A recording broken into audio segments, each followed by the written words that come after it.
Scott here at JTech. Today we're going to be doing a complete air systems check on this Freightliner.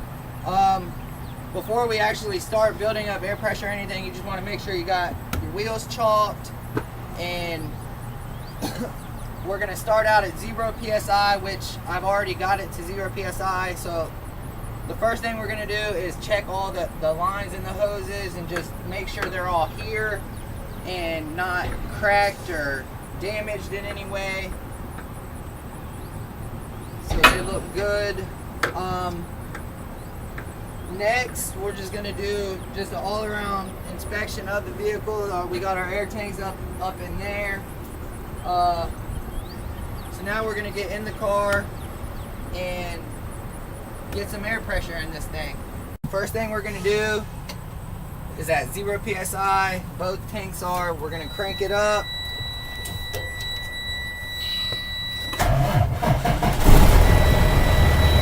Make sure it's in neutral. Alright, so we've drained all the reservoirs to 0 PSI. The buzzing you're hearing right now is the alarm letting us know that we have no air pressure. When it gets to about 60 PSI, that should stop. The warning buzzer should stop. So right now I'm just going to rev the engine so we can get some air pressure built up.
Buzzer just kicked off.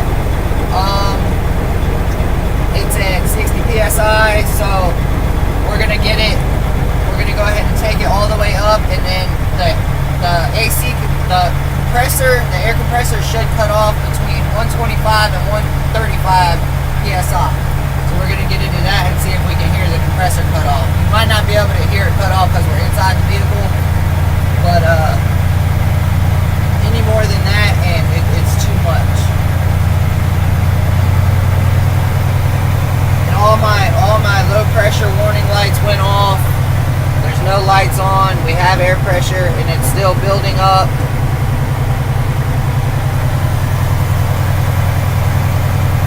And if any of those don't work, you want to check like your wiring and make sure that there's no problems with it.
the air compressor has cut off.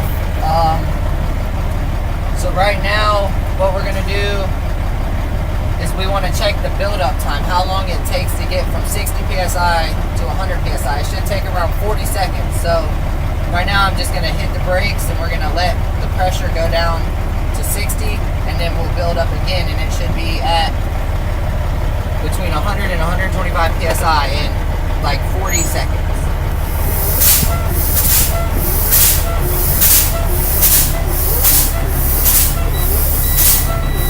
That's the warning light coming back on because it hit 60 psi. It went back off because it was just at 60 and it cuts off at 60.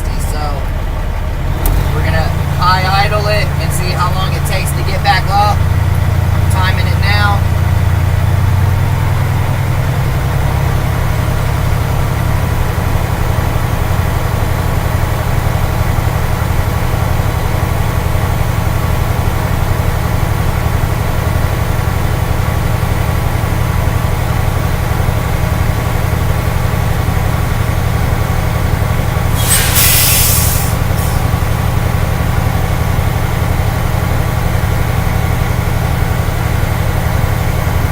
Governor cutoff pressure is 125 to 135 psi.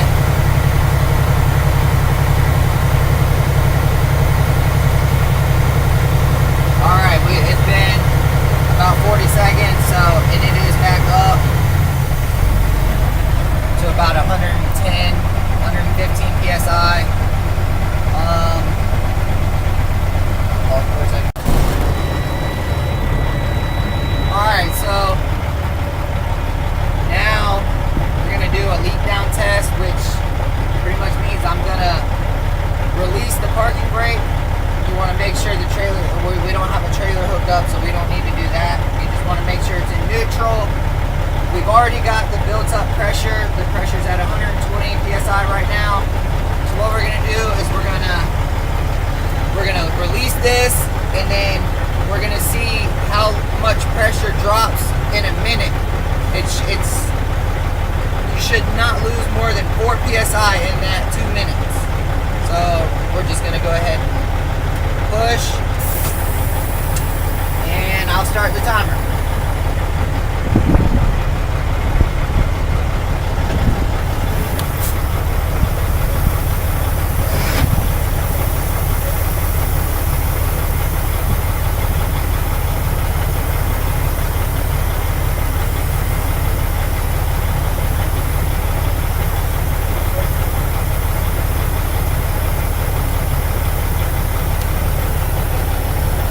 PSI drop is allowable.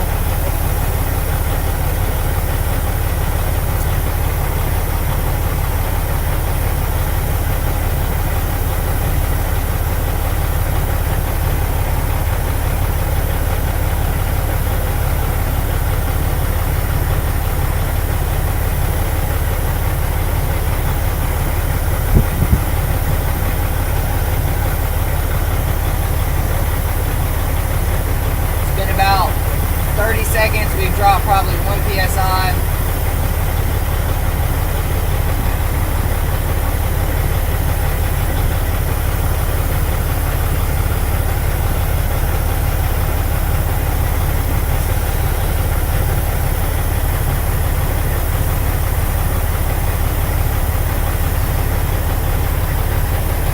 Alright, so it's been about a minute. We dropped like 2 psi, so everything's good with that. Thanks for watching. So we're at a continuation of the air brake systems check video.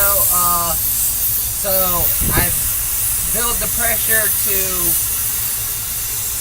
like 85 psi, and now what we're gonna do is we're gonna press the brake and we're gonna hold the brake down, and then we're gonna see how much psi we lose in a 2-minute time frame. So pressure right now is at 85. I'm gonna press the pedal, and then we're gonna watch the gauges.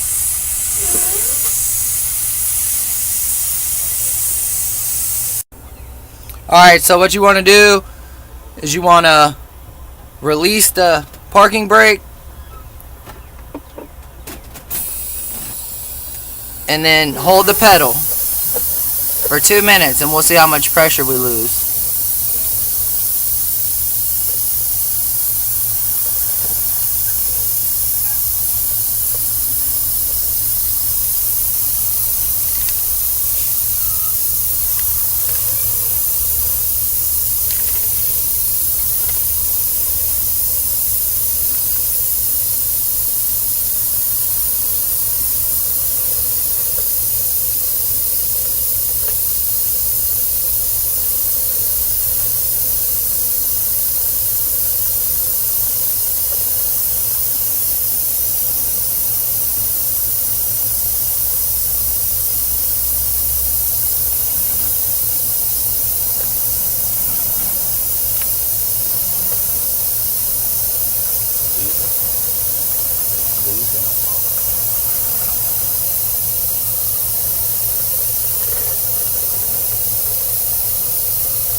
Alright, so it's been about 2 minutes. So we dropped down to 60. We were at 85.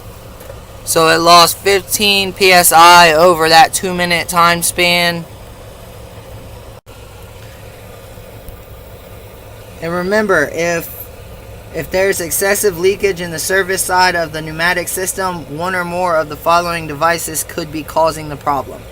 It could be a loose service line and fittings, a stoplight switch, a trailer control valve, a dual brake valve, a tractor protection valve, a double check valve, service brake relay valves, spring brake chamber, service chambers, or brake chamber diaphragms, or inverting relay spring brake control valve. Alright, so the next test we're doing is going to be a full engine idling. We're going to idle the engine between 600 and 900 RPMs. Now this truck is a trainer, so the gauges, the RPM gauge and the speed and the miles per hour gauge don't work, but the air gauges work. So what we're going to get in here, we're going to look at the gauges so that we can get the engine idling to in between 600 and 900, and then we're going to do the parking brake. You want to make sure it's a nice steady flow. So let's look at the gauges. Alright, so you want to push this in.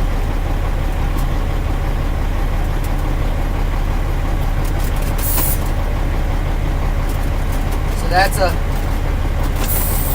that's a smooth, steady motion. If sluggish performance is noted in either test, you want to check for dented or kink lines, improperly installed hose fittings, a faulty quick release valve or spring brake control valve, damaged or improperly installed spring brake chambers and service chambers, foundation brake components binding, improper installation or lack of lubrication,